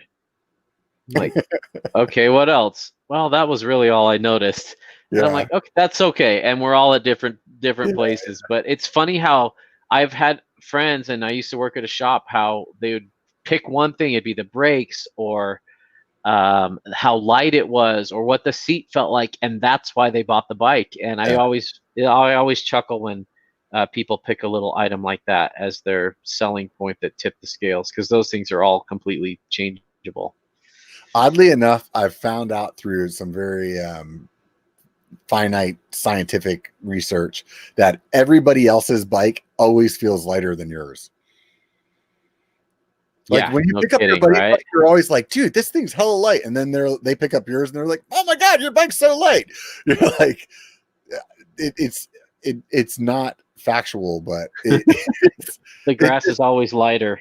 yeah, I think Yeah. that's the deal. It just always feels lighter no matter what on something else. You were talking about earlier, like, quote unquote, modern geometry. What is modern geometry when you say that? That's it. I kind of am mad at myself for saying that, but we need some way to call it that, because modern's always shifting, and what's modern today is not going to be modern tomorrow. My most popular video right now is how to ride a modern bike differently than an old school bike, because they do ride completely different. A modern bike's going to have a longer reach, and it's going to have a steeper seat tube angle and a slacker head tube angle, usually. XC bikes haven't changed a ton. They're starting to go that way, but XC bikes, you can still kind of use the same techniques as before. But as these bikes get longer and more slacked out, and we're riding trails faster than ever, and we're riding chunkier stuff than ever. We are riding more technical things that are steeper. And in fact, the trails are changing because we're riding them differently, because the speed is just going up and up and up, and bikes are getting more and more capable. And the way these bikes ride, the front wheel's way farther in front of you. The way we used to ride in the 90s and 2000s, we kind of sit on top of the bike and just kind of let the bike do its thing. It was kind of like riding a beach cruiser. Some people, not everybody. But these new bikes, you really have to weight the front wheel. And if you're just leaning back, you're scared of things, you're locking your elbows, leaning away from the terrain, your front wheel is going to have no traction, and you're going to be blowing through corners. I have a lot of people that email me and say, hey, I've been interested in a new bike, but I rode one. It rode awful. It's so much worse than my new bike. I couldn't steer. I couldn't brake. It was scary. Something's wrong. And I point them to that video. They watch the video and they say, oh, I totally get it now. I need to get over the front more. I need to weight that front tire. In corners, I need to not lean away from the bike. I need to lean into the corner. And it makes a world of a difference. And bikes are going to change every year. And if our riding position and style never changes, we can't expect the bikes to just magically behave better if we don't change with them as well. I had that conversation with my lady just recently, because she's getting back into mountain biking, and the last bike that she had was like from 2006, right? So she was going into stuff and like getting like way back. And I was telling her, like, you need to get low. Like, yes, you do still need to get back a little, but you need to get low more than you need to get back, and she just looked at me like I was crazy, like what are you talking about? And it's something that somebody else that I was talking to on this podcast mentioned that I didn't really think about, is like, it's the dropper, because you can get low now. You know what I mean? Like, you didn't have that. You know what I mean? Like, I think even with some of those different geometries back then, I wonder if getting back wouldn't have mattered as much if we could have got our seat low. Interesting. I must have. That's one of my number one comments on that video. I must have been totally different, because in the 90s, I rode with my seat down more than up. I'd go up this big hill with it up, and then you'd have the quick release, and I'd cut my seat so I could slam it all the way down, essentially be a dropper that took 30 seconds to change. And so I always learned to ride with the lower seat. And even then, I was not over the front wheel. I was leaning back. But droppers have definitely changed that. We're able to move around a little more. And if all you've come from is high posting, if all you've come from is high posting where you leave your seat up all the way, oh man, there's so many aspects you need to change to ride a modern bike now. Yeah, I would drop mine a little, but definitely nothing like what I'm dropping it now. I know when I got my first dropper, it was 125 millimeters. And I remember feeling like Oh my God. It's like I felt disconnected because I didn't have like this other point of contact that I was used to. Like I used to like kind of pinch my seat between my legs and yeah, a lot of people do. right. I have a 200 millimeter dropper now. If they sold a 215 so I could just get another couple millimeters, like I would do it, Yeah, totally. like Totally. I want, like, I always joke around about this. I want to push a button in. I want it to like fold up like Inspector Gadget and just like right into the seat. One day, yeah. Right? We just need levitating seats that are like magnets, and we hit a button and the magnets stop, and then we can get low.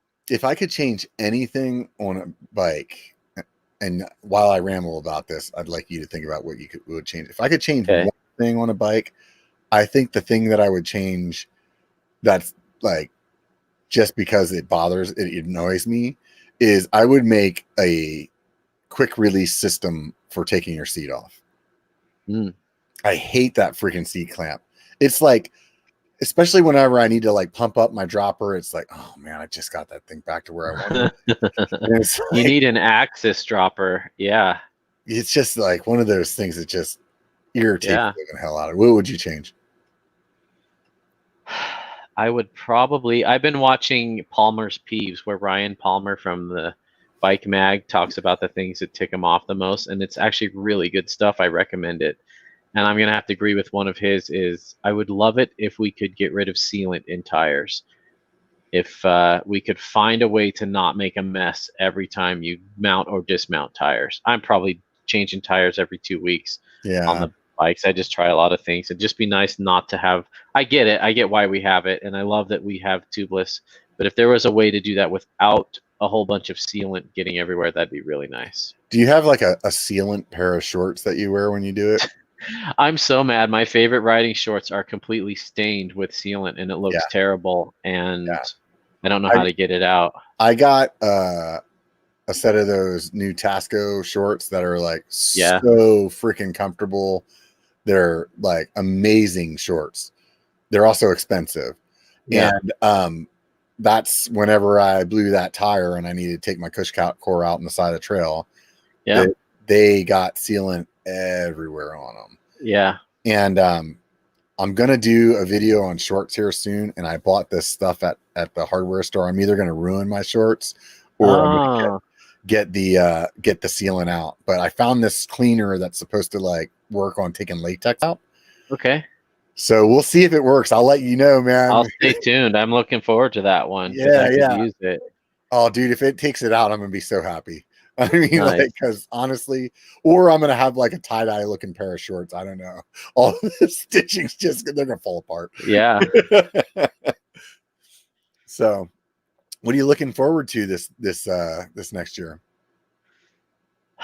Well, it's been really rewarding to be doing YouTube full time, and I don't do great in the corporate world, and I finally feel like I found my purpose in life, and I am loving what I do. I mean, who wouldn't? It's barely putting food on the table at the moment, and I'm super grateful for my patrons and the people that support me and my sponsors, but it's growing, and it's growing steadily, and I look forward to being able to do this. And it's opening more doors open every week, and I'm just blown away at the opportunities that are presenting themselves. That's awesome, man. I for a long time I really wanted to be a full-time YouTuber, and I don't know. I can tell you this: if the opportunity arose, I would take it.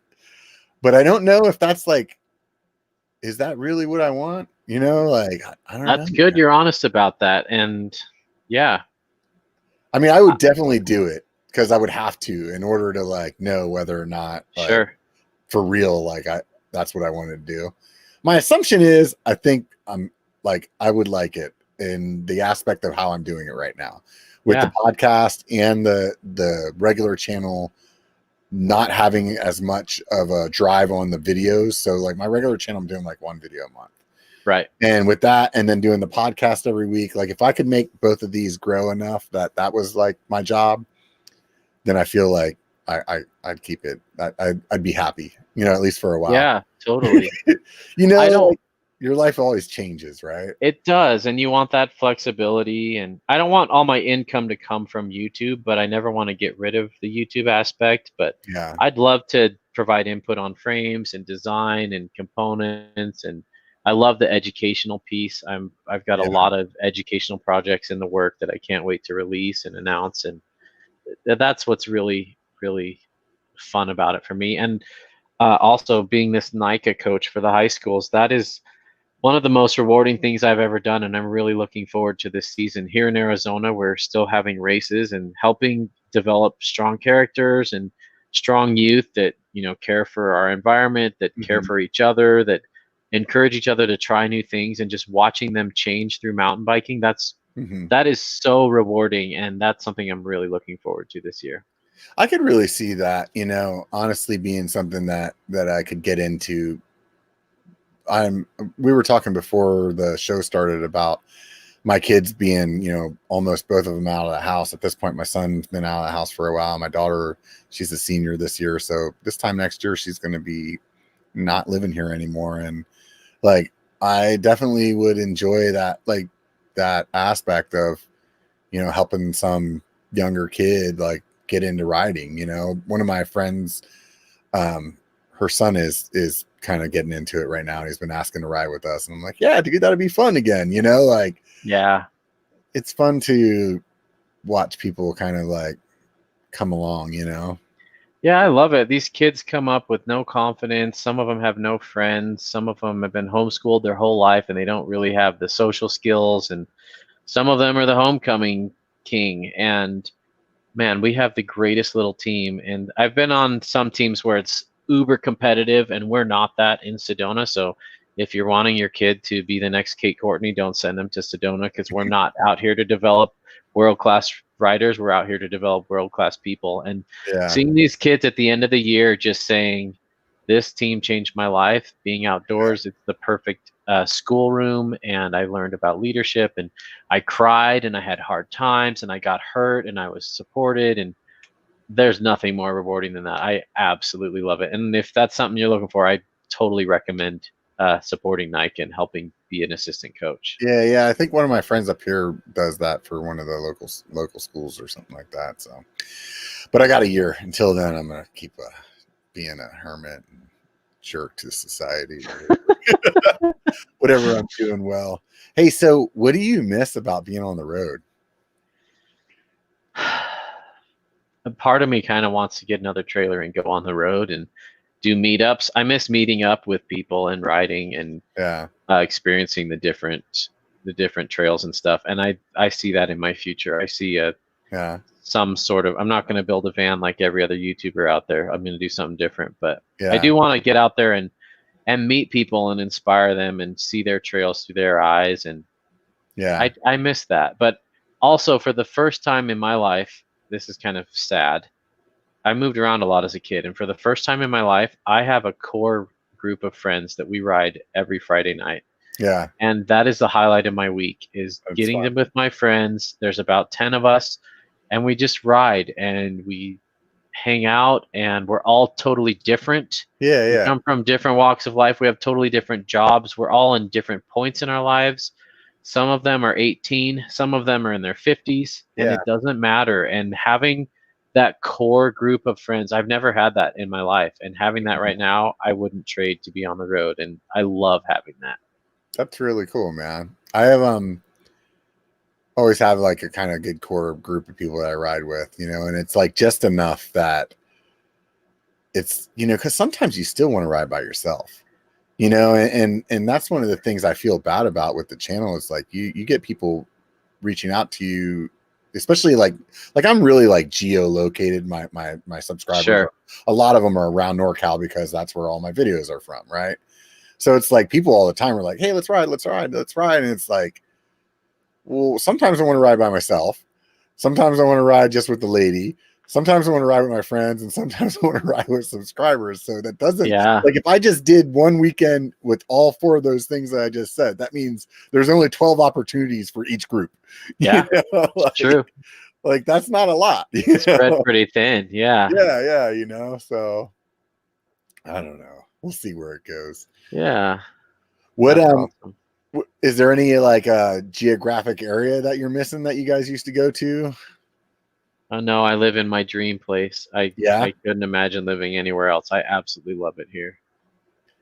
So it's like in Sedona, for people that haven't been there, like we were joking the whole time we were there about, we were making an Arizona joke, but it's probably more of a Sedona joke than it is anything else. It's like all the downhill has like elevation gain on it.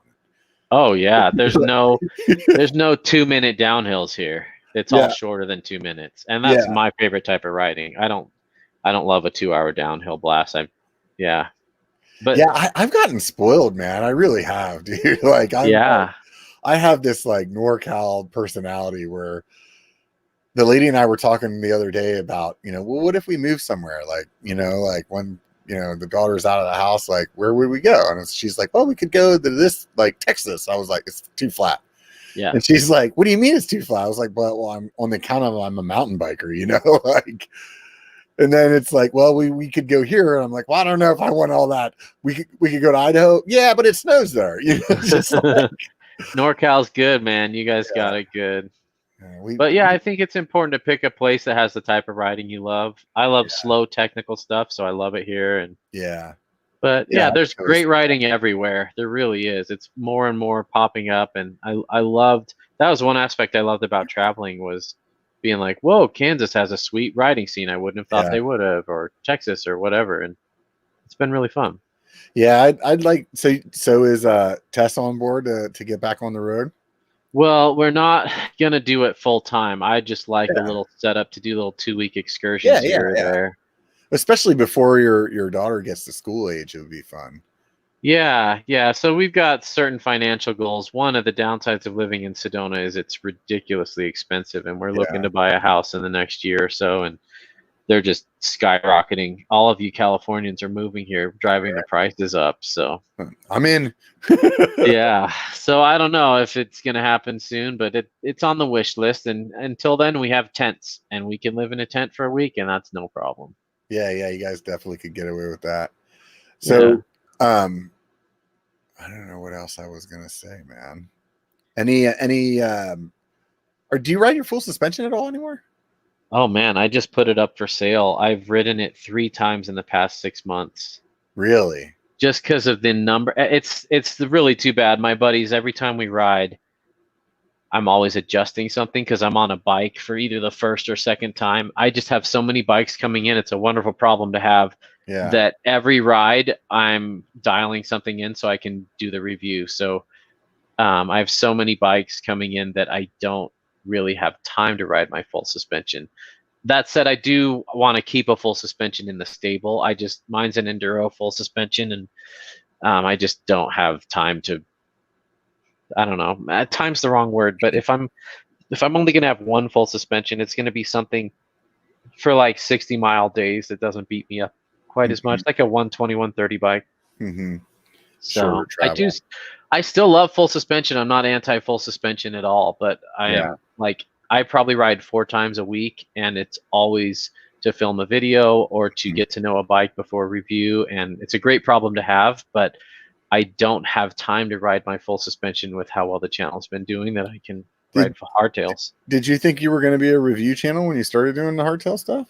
Yes. I don't want to just be a review channel, but I think that's one thing I do pretty well. And there's a lot of things I don't do well in this life, but I do have a pretty analytical mind, and I do feel like I feel the little nuances between bikes. So when I would do reviews on my wife's channel, and she and her viewers would say, man, for those that don't know, my wife is Dusty Betty, and she has a women's YouTube mountain bike channel to help encourage women to get into this sport. And I recommend you check it out. That everybody does. Oh, you're good. Yeah. I still get that every day. Wait, you guys are married? Yeah, we're married. And I do reviews on her channel, and people be like, this is so great. Steve needs to do more reviews. And then someone else would be like, get Steve off this channel. This is a women's channel. We don't want to hear from your husband. And so she's like, you need to do your own channel, and it needs to have reviews. And I love doing reviews. And if I ever did something outside of YouTube, I'd love to have some sort of review gig part-time with some of the bigger companies. I think that'd be fun. But I don't want it to be talk about whatever you want, dude. Maybe I save a lot of my like people want a top 10 list of my top 10 hardtails, and that's something I save for my patrons when I'm consulting with them. And I don't want to just give everything away for free, because then there's no way to support myself doing this. It sounds selfish, but Yeah. you got to find a way to pay the bills while you keep doing this. So What's your patron run? I don't know. I know the dollar amount, but I don't know how many patrons. I'll look that up. No, I mean, like, what are people getting? What are they like? There's I got 5, 15, and 20, and the $5 is I have a private Instagram account just for my patrons where I'm showing behind the scenes things. So I've got bikes on there that won't see YouTube for another month or two, and they can chat with me about them. My $15 one's a sticker pack. Yeah, it's been a fun way to do it, because Patreon as a website is clunky and not great. Yeah, but I've got my own private Instagram up there, and I get so many requests each day, and just kind of pings on Instagram and email and stuff that I can't respond to requests anymore. So I do that through Instagram. So if you need an answer from me, unfortunately, I have to do that, or I said Instagram. I have to do that through Patreon, just because of the number I'm getting right now. And I probably spend 4 hours a day on Patreon. And the $20 tier is the private bike consultation, where I find out where they live, what trails they're riding, what their goals are, how long they've been riding, what bikes they're looking at, what they're currently riding, what they don't like, what they do like. All that info helps me help them pick a right bike. And I don't just push hardtails. I help them pick any bike. And that's been really rewarding and really fun. But I probably spend 4 hours a day on custom bike consultation from my page. Oh, wow. How many, do you know how many followers you have on there? I just pulled it up and then I closed it. Let me go look again. I was like, don't worry about it. I'm going to ask you about it in 10 more minutes. Let me go look. So patrons, I have 174. So right on, dude. That's awesome. That's, YouTube doesn't pay. And by being a review channel, I can't exactly go get a sponsor and be like, hey, all my videos are brought to you by Specialized. Now I'm going to go review a Trek. It doesn't work that way. I actually had a sponsor the first year, and I told him, I love your bikes, but I don't want to be an ambassador anymore, because I need to review things without people thinking I have ulterior motives when I review your bikes. And so I had to walk away from that, which means way less money. So I really depend on my patrons, and I have fantastic patrons. Yeah. For those of you guys still listening, I'm okay with being biased with Santa Cruz bikes. So please, if you know somebody over there. Oh, that's funny. So, hey, man, we're just about 2 hours here. I usually ask people at the end of the podcast what other YouTube channels they watch, whether or not it's mountain biking or not. It's been interesting to hear some good ones that other people watch. Or do you like not watch YouTube at all? I do.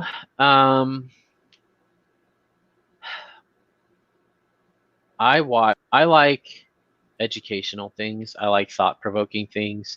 I don't like the clickbaity things. So like, I'm not subscribed to PewDiePie or Mr. Beast or any of those things. I like Smarter Every Day. I like Jimmy DiResta. Have you watched him? No, I have to check it. What's he do? He makes stuff, and he's like a machinist, and like he'll take an old axe handle and turn it into a lock or something. And oh, wow, okay.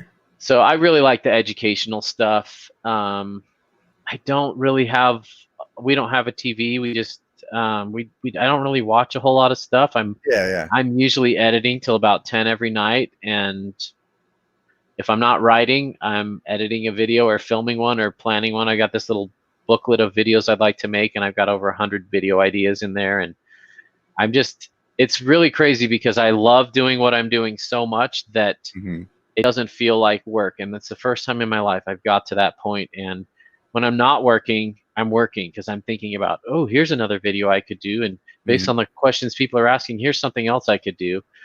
And it's really fun. So I really don't watch a whole lot of other YouTube, and I don't, I watched some of the YouTubers. I watched Jeff Lenoski. I love his stuff. If you're still on here, Jeff, you're the man. I watch Sid and Mackie. They're really good friends. I watch your stuff. I watch the stuff with the people that I'm pretty close to. Yeah. But I don't want to. I intentionally don't click on clickbaity stuff like, I crashed and almost died today. When I see that in a thumbnail, I won't click it, because Yeah. I don't want to be. I don't know. If you make your channel like the National Enquirer, you will Yeah. get a whole bunch of subscribers. You really will. But Yeah.